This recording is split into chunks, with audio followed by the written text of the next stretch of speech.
ఇది చాలా బాధాకరమైన సందర్భం. భారీ వర్షం, వరద మీ జీవితాల్లో తీవ్ర విషాదాన్ని తెచ్చిపెట్టిందంటూ తెలంగాణ ముఖ్యమంత్రి రేవంత్ రెడ్డి వరద బాధితులను ఉద్దేశించి ఆవేదన వ్యక్తం చేశారు.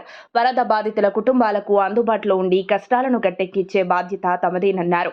ఖమ్మం వరద ప్రభావిత ప్రాంతాల్లో మంత్రులతో కలిసి సీఎం ఈరోజు పర్యటించారు. అనంతరం ఆయన ప్రాణ, ఆర్థిక నష్టానికి ఆర్థిక సాయాన్ని ప్రకటించారు. పాడి పశువులు, గొర్రెలు, మేకలు నష్టపోయిన వారికి ఆర్థిక సాయం ఇస్తామన్నారు.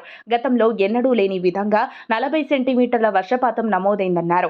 వర్షాలతో తెలంగాణకు 5,430 కోట్ల మేర నష్టం వాటిల్లిందని చెప్పారు. తెలంగాణలో ప్రధాని మోదీ స్వయంగా పర్యటించారని కోరారు. విపత్తు సమయంలో మాజీ ముఖ్యమంత్రి కేసీఆర్ బురద చల్లే ప్రయత్నం చేస్తున్నారని మండిపడ్డారు. మాజీ మంత్రి కేటీఆర్ కేవలం ట్విట్టర్లో మాట్లాడుతున్నారన్నారు. అమెరికా పర్యటన సమయంలో తమ ప్రభుత్వ మంత్రులపై కేటీఆర్ నిందలు వేశారన్నారు. ప్రజలకు అండగా ఉన్న మంత్రులపై బీఆర్ఎస్ నేతలు చిల్లర విమర్శలు చేయడం సరికాదన్నారు.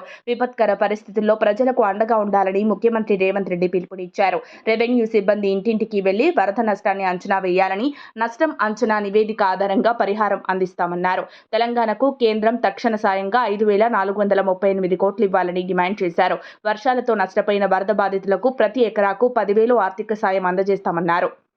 ఇళ్లలో సామాన్లు నష్టపోయిన బాధితులకు తక్షణ సాయంగా 10,000 అందజేస్తున్నట్లు తెలిపారు.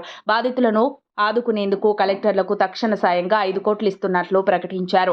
ఖమ్మం వరదలను జాతీయ విపత్తుగా పరిగణించాలన్నారు. గత కేసీఆర్ ప్రభుత్వ పాలనతో విపత్తులపై పాలసీ లేకుండా పోయిందని సీఎం రేవంత్ రెడ్డి విమర్శలు గుప్పించారు.